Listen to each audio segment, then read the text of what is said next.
tadi ada 2 PR yang disampaikan kepada saya. Pertama tentang alur perubahan. Sebenarnya kalau mau dirangkum jadi ibu ilmunya, jadi garis merahnya, kita bisa melihat bahwa dasarnya semua manusia itu merasa butuh kompetisi untuk hidup.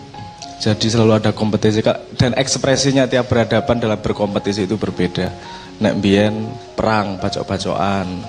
Misalnya dulu Inggris sangat menguasai daerah di Eropa sana karena senjatanya lebih canggih daripada yang lain, kecanggihan senjata itu. Mereka punya longbow namanya. Terus misalnya Mongol, mereka punya panah yang lebih canggih lagi namanya inverted bow yang dibalik. Jadi rentangnya lebih pendek tapi jangkauannya lebih jauh sambil numpak jaran. Itu yang lainnya nggak punya sehingga dia bisa menguasai segitu luas. Terus ada bubuk mesiu, terus kemudian terjadi senjata, terjadi lagi perubahan pergeseran. Isinya tarung terus, cuman alatnya berbeda. Lama-lama modern, terus lama-lama gini.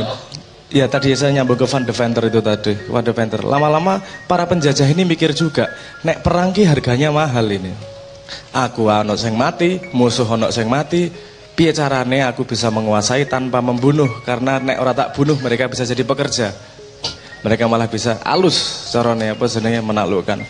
Kemudianlah dibangun strategi panjang, salah satunya politik balas budi, penggantian istilah-istilah, penjajahan diganti jadi pembangunan dan seteruslah, macam-macam lah. Intinya adalah bagaimana orang ingin menguasai orang lain. Dan ketika pendapat dunia bahwa peperangan sudah tidak begitu bagus, susah mengargumentasikan bahwa peperangan itu baik. Peperangannya berubah tempat, public place, tempat umumnya berubah tempat. Tadinya tempat umumnya ada di koran-koran, sehingga yang menguasai media sangat menguasai cara berpikir orang banyak. Itu bisa untuk propaganda dan seterusnya. Nah Indonesia akeh contohnya yang diakali dengan itu. Contohnya garam misalnya. Setahu saya dulu Indonesia mungkin kurang garam lah ya. Garam sangat banyak sumber asin di Indonesia. Keringetan wae kelek asin lah.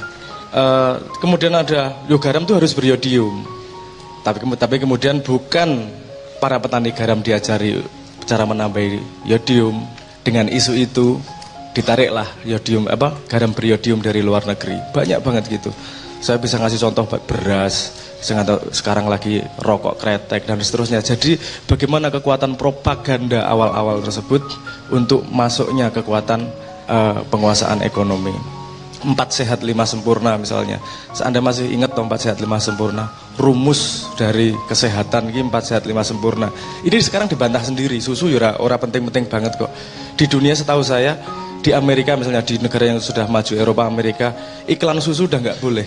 Iklan susu itu di Indonesia masih boleh. Mereka buangnya ke sini karena kita masih nggak masalah dengan susu. Mereka sendiri sudah paham susu paling apik ya susune ibune dhewe. Ya itu jadi betapa kuat yang namanya propaganda. Propaganda itu sangat bisa merubah cara berpikir kita. Kita hidup ribuan tahun tanpa odol juga nggak masalah. Tiba-tiba kalau nggak ada odol nggak merasa bersih giginya. Macam-macam. Caranya sangat macam-macam. Tapi jangan lupa bahwa public place, tempat umum itu adalah cara yang paling efektif dalam peperangan modern.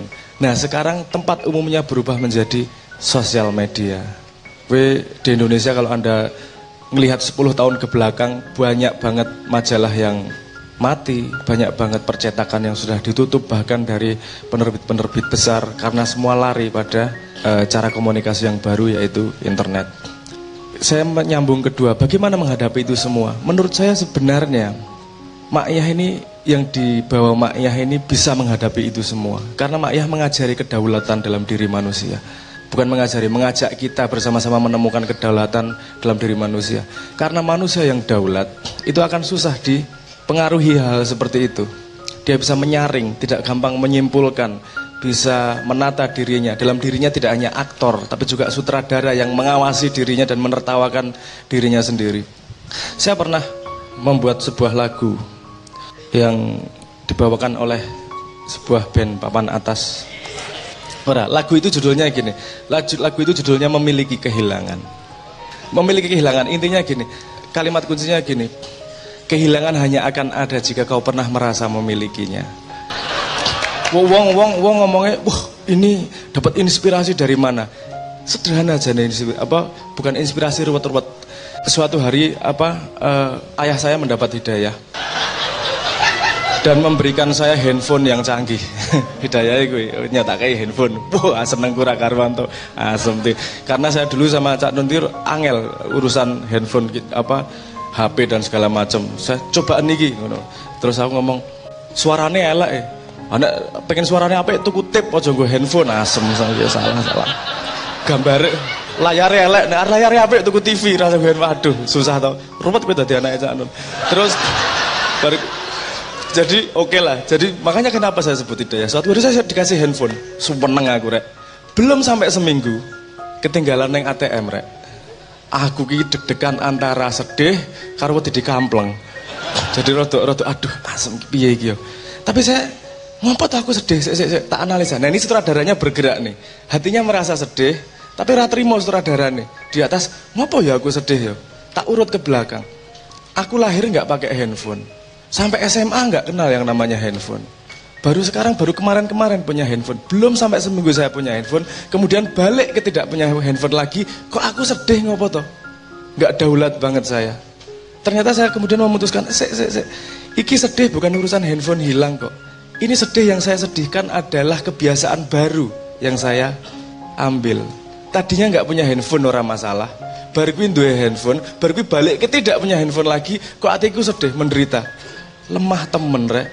Ora pantas sebut anake Cak Nun ngene iki. Wah, seharusnya menemukan kesimpulan, oke. Yang membuat kita sedih adalah standar yang kita buat sendiri, kebiasaan yang kita buat sendiri. Biasanya sesuatu yang hilang, misalnya ya saya kasih contoh yang Anda paling banyak pengalamannya lah. Misalnya orang ditompo nek pas nembak pacar misalnya gitu ya.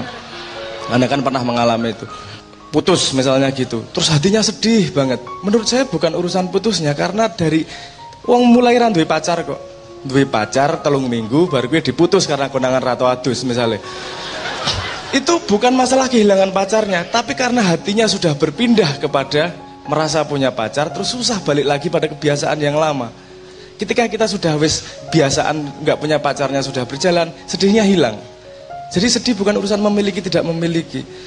Senang itu bukan urusan memiliki tidak memiliki. Itu urusan kita malas menghadapi keadaan yang berbeda. Begitu juga dengan ketergantungan kita kepada sosmed. Biasanya iso WA-an, SMS-an cepat, tiba-tiba nggak bisa, harus balik telegram atau surat, mesti meso-meso. Padahal kita lahir dari kecil, saya ya mengalami, saya bukan generasi yang lahir digital, saya lahir generasi surat. Saya sering dikirimi surat sama bapak, walaupun nggak pernah balas. Ya bukan saya nggak mau, ya saya pengen menguji keteguhan hati seorang bapak. Apakah mau terus mengirim surat pada anaknya? Dikirim surat waktu itu. Dulu nggak ada handphone, nggak masalah toh. Kemudian tiba-tiba saya tergantung pada HP. Ada titit lampu gitu aja, nggak tahan, nggak buka. Iki saya tidak daulat sama diri saya. Sudah tergantung kepada yang di luar. Saya tidak bisa menemukan konsep apa yang saya pegang sendiri. Saya sudah dipengaruhi oleh luar. Gampang percaya, gampang tidak percaya. Saya masuk pada sebuah kebiasaan baru, di mana kamu butuh memenuhi itu. Padahal kebiasaan baru sangat bisa dibuat dengan propaganda. Belum lama ini saya melihat. Anda selalu dengar toh, yang sehat itu makan 3 kali sehari. Betul nggak? Pernah dengar nggak? Pernah dengar kan? Itu diteliti sama dia. Bener po, yang sehat itu makan 3 kali sehari. Ini seorang dokter. Terus dia kemudian melihat industri yang terlibat di situ. Enggak juga kok, bukan urusan itu. Dia memberi contoh, epilepsi misalnya. Epilepsi itu sangat bisa disembuhkan kalau kamu pola makannya berubah. Nggak harus 3 kali sehari. Kalau misalnya kamu merubah masukanmu yang berdasarkan dari karbohidrat menjadi gula, diilangi menjadi keton misalnya. Iki rodok ngomong masuk sedikit ya. Keton itu pecahan dari lemak. Jadi energinya bukan dari gula, bukan dari karbohidrat, ngambil energi dari lemak.